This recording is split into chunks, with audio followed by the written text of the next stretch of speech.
quelques minutes, dans un peu plus d'une heure, dans 2 heures environ. Donc c'est la plus belle course en obstacle de l'année. C'est l'événement, tous les entraîneurs rêvent de ça, rêvent de cette victoire, parce que c'est un moment un peu à part dans le calendrier des courses. Voilà, ça va être 5-6 minutes d'une course haletante. Voilà, moi je pense que cette course va être très belle, surtout qu'on a pour moi 4 favoris qui vont être vraiment là. Donc je vais vous détailler tous les partants. C'est parti. Donc l'As Miller Thomas qui a gagné la dernière préparatoire. Alors, Miller Thomas, c'est un peu comme ce que je vous avais dit pour le prix d'Amérique. C'est un peu comme Milan Duval dans le prix d'Amérique. C'est un favori, mais c'est le favori que j'ai pas trop envie de jouer. Parce que pour moi, j'ai un vrai gros doute au niveau de la distance. Voilà. Donc pour moi, ce cheval, bien sûr, a vraiment pas oublié dans les 5. Mais pour les 3 premières places, je suis pas sûr qu'il puisse être dedans. Voilà. Après, le 2, Shannon Rock. Alors Shannon Rock, pour l'histoire avec Bella,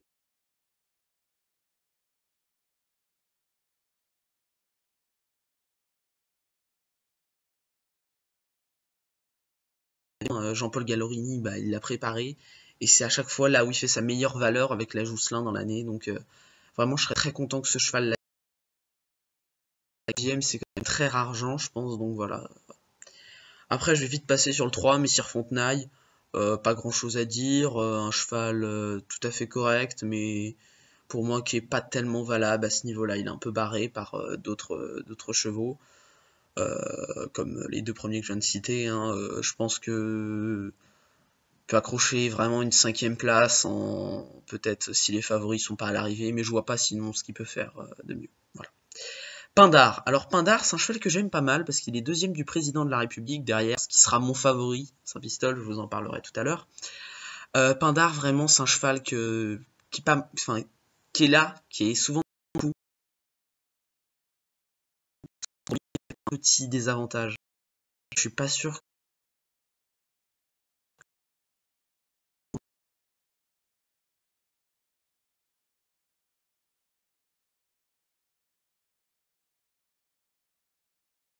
C'est un peu, comment dire, il a 10 ans, mais il est tout neuf ce cheval, hein. Il a couru que 29 fois, il reste deuxième, derrière une grosse performance dans le William Head, derrière Vanilla Crush.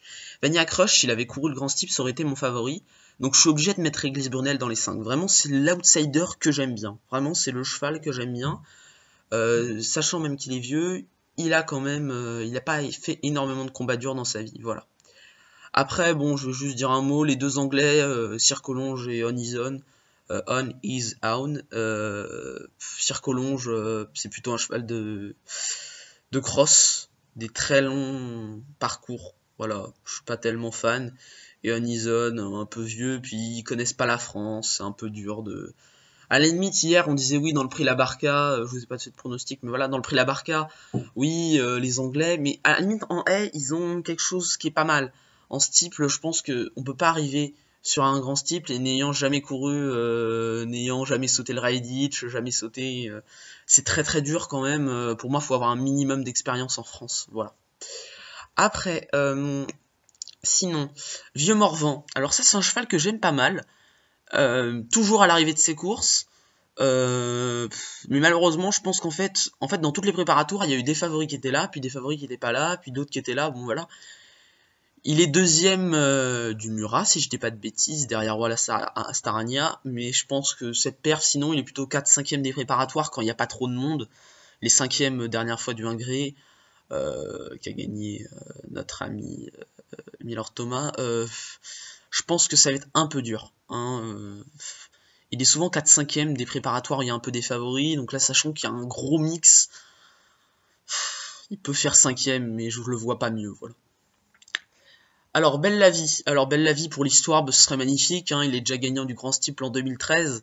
Ce serait magnifique pour l'histoire, un cheval comme Belle la Vie qui gagne cette course. Pour la 2e fois, il l'a gagné en 2013, justement devant Shannon Rock.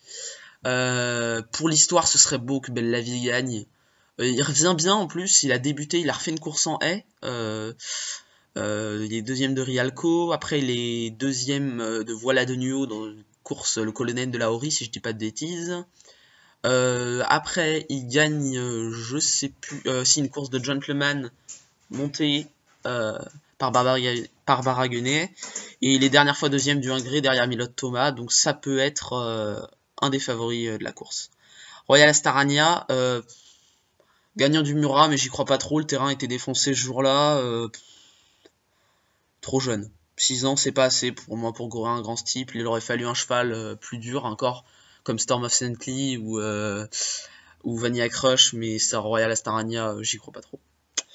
Saint-Pistol, alors Saint-Pistol mon favori, une incroyable démonstration dans le président, vraiment Arnaud Duchesne l'a monté aux petits oignons, je pense que ça peut vraiment, dans les 3 minimum pour moi, vraiment c'est un très bon cheval. Il est revenu aussi d'une longue absence, il avait une assez grave blessure, on l'a repris, honnêtement ça a été culotté par Laurent Viel de le ramener directement sur le président, mais d'un côté le cheval était super bien préparé, il a gagné en laissant à 12 longueurs si je dis pas de bêtises Pindar, donc je pense que ça va être très dur pour les autres. Jamie Bay, alors Jamie Bay, il a une histoire assez intéressante, c'est un cheval qui a failli repartir à la boucherie, Michel Postic l'a acheté 600 €, bon, enfin pour l'histoire c'est quand même pas mal. Après je le trouve un peu moins transcendant, disons, en steeple qu'en haie. Mais après, je pense que Jamie Bay peut accrocher une 5ème place, c'est pas un mauvais cheval, Kevin Nabet saura très bien le monter, voilà. Bon après c'est plus des outsiders, hein, Sidi Mouknadel. Alors quoique cette dernière course, quand il est tombé sur le Raiditch, je pense que vraiment il avait fait... il aurait pu arriver, mais c'est vrai que depuis le début de l'année, un peu dur, il a jamais couru la distance comme beaucoup de chevaux. Ça va être assez dur, je pense, vraiment pour cette course-là. Et on finit par Tanat Précieuse, qui aura vraiment une chance secondaire, malgré 2 kilos de moins des autres. Ça aura vraiment une chance secondaire, je pense. Une grosse défaillance des favoris, hein, voilà. Donc sinon, je voulais rappeler quand même quelque chose d'important. Pour vous dire qu'il y a une seule vraie grosse base, en fait, parce que... Enfin, il y en a 2, mais... Il y a un seul rescapé, c'est un peu ce qui m'emmerde dans le grand steeple depuis 3-4 ans, c'est qu'avant on voyait des chevaux qui couraient le grand steeple 3, 4, 5 ans parce que c'était des vrais cracks. Maintenant, pour vous dire un petit quelque chose, il y a seulement 2 chevaux qui ont couru les 2 dernières années. Belle la Vie qui a gagné en 2013, et sinon il y a Shannon Rock qui court depuis le 2012 le grand steeple, et qui a eu 2ème l'année dernière. Il n'y a aucun rescapé de ces 2 dernières éditions. Je trouve ça c'est dommage parce que pour moi le grand steeple ça doit être une épreuve avec des chevaux endurcis. Alors à chaque fois du coup on sait pas vraiment où se mettre par rapport à ça, par rapport à la distance.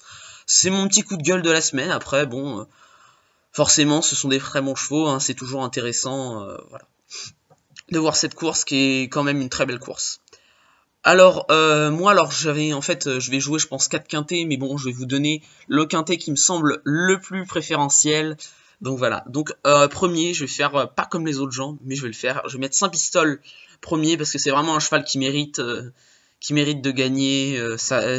Vraiment, je l'ai trouvé incroyable sur le président, sans tout donner. Vraiment un très très bon cheval. Deuxième, je mettrai un cheval qui va monter sur sa course. C'est Belle la Vie, hein, donc Belle la Vie, je pense qu'il peut encore faire ça. Troisième, je mettrais Shannon Rock. Bon, alors on va me dire ouais, mais je pense à chaque fois il est bien amené. Je pense que c'est les 2 chevaux aussi qui sont très bien amenés. Je pense que Shannon Rock est un peu en dessous cette année. Les préparatoires de l'année dernière, il était un peu mieux, le lot était un peu moins relevé personnellement. Il y avait Storm of Saintly et Rialco dans la course. Là, il y a quand même pas mal de chevaux qui ont un certain niveau, voilà. Donc, je mets Shannon Rock 3ème. 4ème, je suis obligé de le mettre, même si forcément, j'aime pas tellement ce cheval. Moi, je le mettrais quand même 4ème, c'est Milord Thomas, on est obligé, Jacques Ricou, Dominique Bressou. En plus, j'étais très content parce que hier, on a vu Madame Magalhães Bryant sur l'hippodrome. Elle est venue pour voir son champion dans le grand steeple. Donc pour l'histoire, ce serait quand même belle qu'elle voit gagner son cheval à Auteuil, mais je pense que ce sera pas pour cette année, voilà. 5ème, je vais tenter un petit coup de poker, c'est Réglisse Brunel, comme je vous en ai parlé, j'adore ce cheval, c'est pour ça que je le mets 5ème. 6ème, je suis un peu obligé de mettre Royal Astarania, parce que c'est quand même un très bon cheval qui fait des grosses valeurs. 7ème, je vais mettre Jamie Bay, parce que c'est un cheval, je trouve, qui a largement le potentiel pour faire une course comme ça. J'en mettrai 9 aujourd'hui, parce que vraiment, je suis un peu obligé.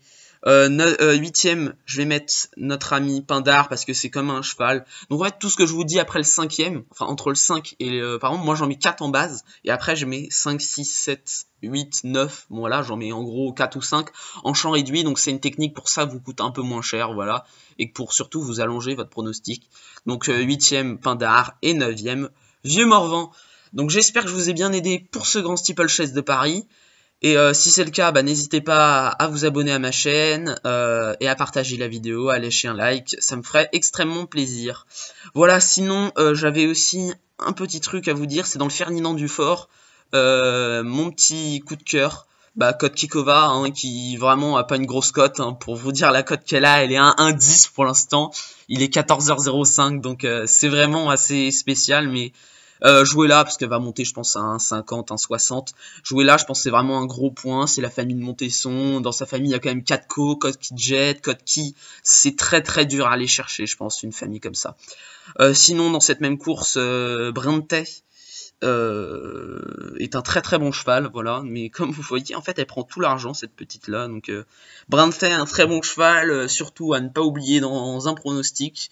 Et aussi le même pensionnaire de Guy Chérel, Pinson Dureux, il nous a dit que en fait on pensait que Branta était meilleur, mais Pinson Dureux fait extrêmement des grosses valeurs en ce moment, donc vraiment à pas oublier. Il pense vraiment que c'est un cheval qui a vraiment du devenir. Puis sinon Cobro qui est là depuis le plus jeune âge. Voilà, bah c'était tout les amis. Puis bah moi je vous dis à plus tard et j'espère vous retrouver pour un prochain pronostic. Salut, Joss les gens.